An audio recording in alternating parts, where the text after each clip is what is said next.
Hi guys! Ayan, kakatapos lang ko ng mga aking gawain sa bahay yun. Pagkagaling ng trabaho, naglaba, tapos nagpa-laundry kasi nga maulan, tapos nagluto, naglinis.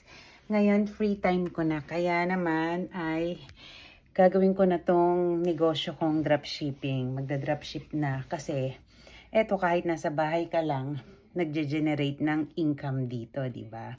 Ang maganda dito, kahit 1 to 2 hours mo lang siyang ginagawa, pwedeng-pwede kang kumita dito basta masipag ka. Kasi, kagaya ko, ayan, mag-computer ako, open ko na yung aking mga social media accounts like TikTok, Facebook, yan.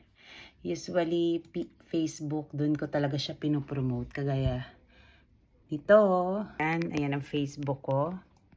Nagpo-promote lang ako ng negosyo. Yan, kagaya niyan. Pinopromote ko lang yan. Then once na may nag-click dyan, mapupunta sila sa aking shop link. Ayan ang mga binibenta ko, diba? Ang daming pwedeng pagkakitaan dito. Ang daming mga products na pwedeng ibenta.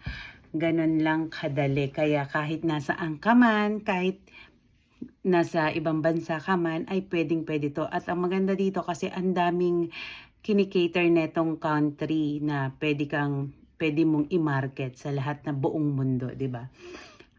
17,888 lang ang pinuhunan ko, pero talagang sulit na sulit tong negosyong na ginagawa ko.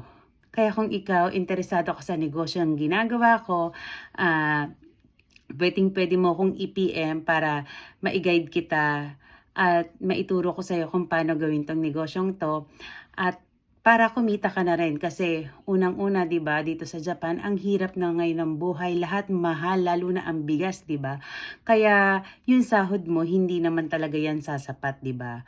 Talagang maghahanap ka ng extra pagkakitaan mo kasi yung sahod mo, pambayad mo lang yan ng mga bills mo, 'di ba? Mga needs mo. Paano kung may gusto kang bilhin, gusto mong makaipon ng pera, 'di ba?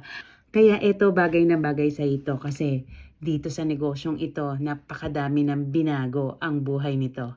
Baka ikaw na ang next. See you in my inbox. Bye!